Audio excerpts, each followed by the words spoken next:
What's up, guys? It's your boy Ray coming at you live from somewhere on this pleasant Wednesday evening. Just wanted to wrap with you guys real quick. Today, we're going to be continuing our player review series talking about one Jalen Pickett. Again, this series is not going in order, it's just who I feel like talking about that day. Today, we're talking about Jalen Pickett. Shouldn't be a long video, but to get into it, I'm going to use per 36 numbers just because he didn't play a lot this season, wasn't a regular rotation member. 12, 5, and 5, 12 points, 5 rebounds, 5 assists per 36 minutes on 49, 39, 76, 79% splits. And I thought when he played, I thought he had some decent games. He had some low points, he had some high points, and I think he's someone who his game has fluctuated between someone I could see being a key rotation piece in a playoff rotation to unplayable. And I think a lot of that is just his confidence level, and I want to give both sides of that argument some amount of grace. On the one hand, he is a guy who I think has been put in a tough spot just because of where he went, going to Denver, as well as how I think he was expected to kind of conform to expectations. That doesn't necessarily make him a bad player, but that he wasn't able to conform to. His game is a little bit unorthodox, and as much as the booty ball bit is funny to a degree. Um, I actually think that his post game is a really valuable skill set, as much as it's not, again, not conventional. But Denver for so long has struggled to find secondary creation from other players besides Murray and Jokic. And I feel like there's something missing in terms of how Denver could be utilizing his skill set. Because again, he has the post game, he has a nice step back, he's made some tough shots in his career so far, not on a high volume, but he's definitely made some tough shots, and you also see that in the G League when he has played down there as well. Um, and in a broader way, I think the Jalen Pickett experience folds into some of my thoughts about the Nuggets as an organization as a whole, in that it doesn't feel like they're particularly invested in the development of their players from a coaching perspective, from an infrastructure perspective. Maybe that's physical, maybe that's, again, social, maybe it's people. But whatever it is, when you look at some of the teams that are thriving in today's league, you're looking at teams like, especially who are operating in smaller markets, right? Because the Lakers aren't going to be something you can base a model around. You're not going to get the free agent pool of a Los Angeles if you're the Denver Nuggets. You're not going to get the. I'm going to give you another team that fits along the lines. The Miami Heat, I think, have always been a team that can lure, if not in free agency, you can at least lure teams to ask, or players, I should say, you can lure players to want to be there and get traded there and go there in free agency if not. Where the teams in smaller markets and medium markets, because I wouldn't even say Denver is a small market, it's more of a medium market city with a small market mentality. But teams like the Spurs, teams like the Thunder, who are in the playoffs right now, and teams that I think are going to have success in the future, like I think the Jazz are doing a lot of the right things. This sounds crazy, but I think the Wizards even are doing a lot of the right things in terms of team building, um, are invested in the growth, the continuous growth and development of their players, not because, I think it's sometimes easy to get wrapped up in trying to deny players personal gain, which that sounds crazy, but it just feels true that when you talk about, again, tying back to Jalen Pickett, setting up a guy like Jalen Pickett for success, there's this immediate reaction of like, oh, well, we don't know. He doesn't get owed anything and he's not obligated to minutes and this, that, and the third, as if his success is only his success.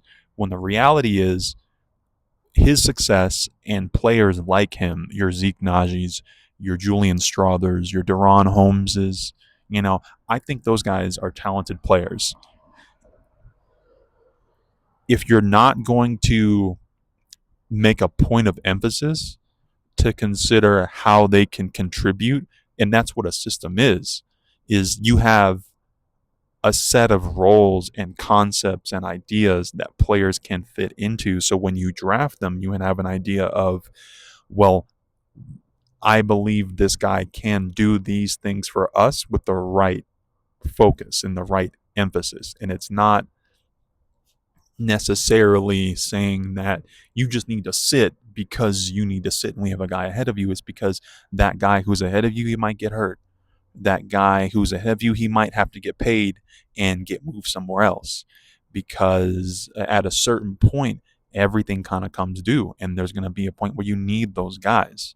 And you look at OKC, and one of the shining bright spots for them, it's not been Shea, it's been that depth. It's been their ability to have guys who maybe they're not as talented, maybe they're not blue chip prospects. I mean, a lot of them are because they tanked.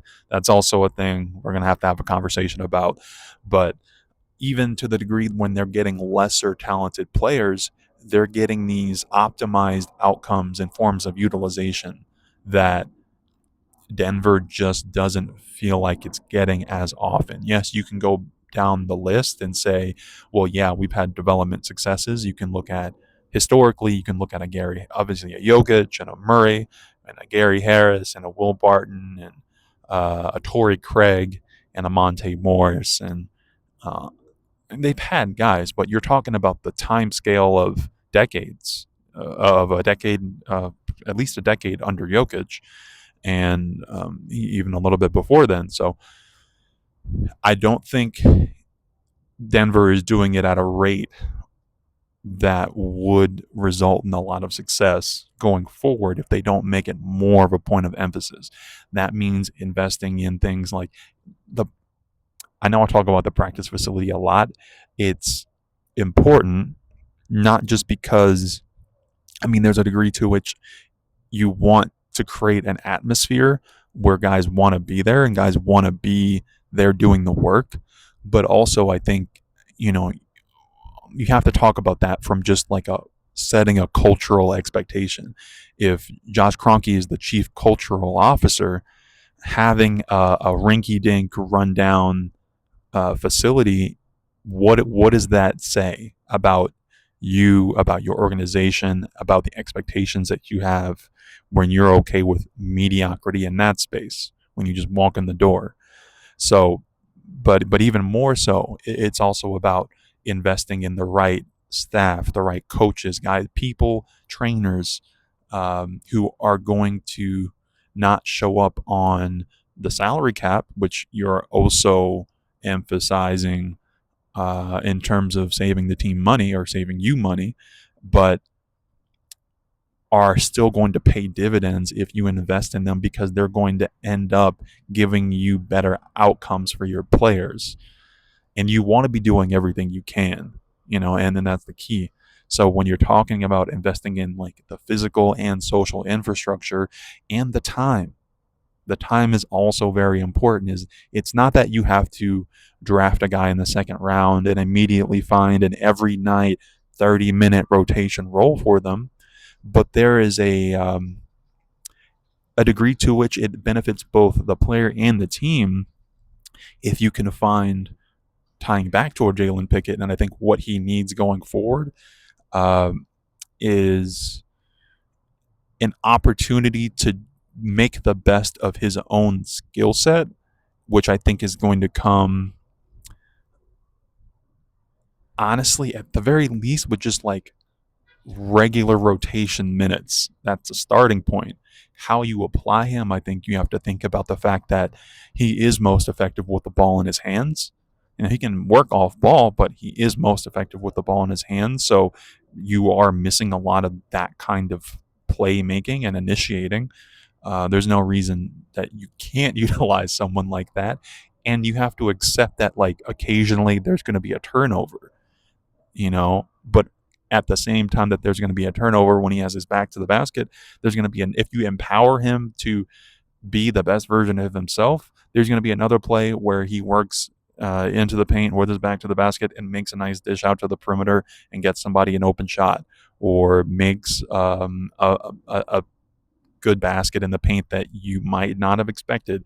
But the last thing you want to do is coach him out of believing in himself just because he's not the fit that you're looking for. You can't afford that, not just with Jalen, but with, again, all those players I listed earlier that are younger, that really just haven't found their footing in Denver.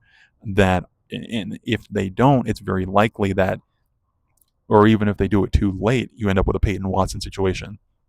I think is a great example where for the first couple of years in the league, yes, he had to work on himself. He had to improve as a player, but also a lot of the time when he was playing early on, he's playing in the dunker spot and he's playing the four. He's playing like in more of a big man adjacent role, trying to get him to be something of an Aaron Gordon understudy, which I think is a misunderstanding of what he was. And I think David Allen eventually found that by playing him more on the perimeter, having him bring up the ball more, do more initiating, utilizing his ability to get to his spots with ease, which he's always had, and having that be a valuable thing as a perimeter player has just increased his value exponentially.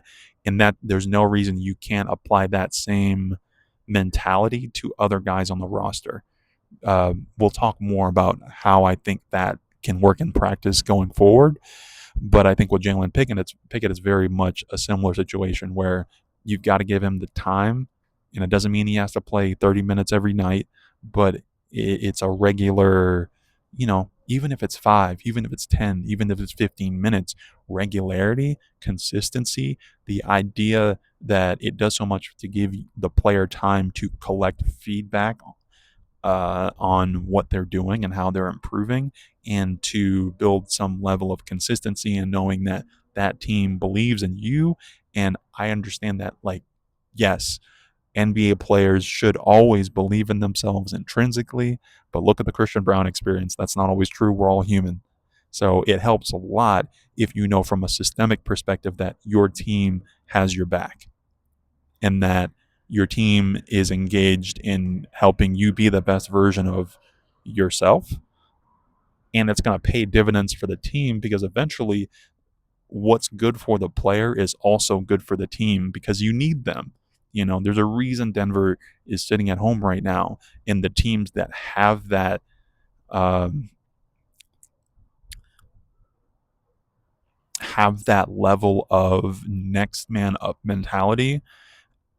First of all, it starts with the mentality. It starts with the fact that you actually believe in the next man up. You have to initiate in that way.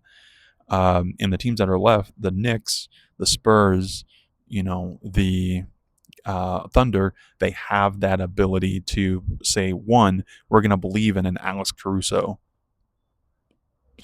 It's not that. Is Alex Caruso more talented than Christian Brown? He's not.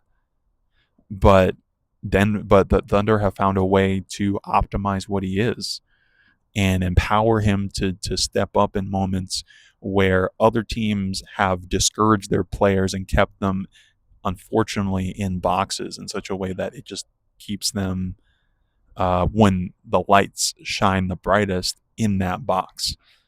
So that's it for me today. I hope y'all have a great rest of your day, great rest of your week, and I'll see you next time.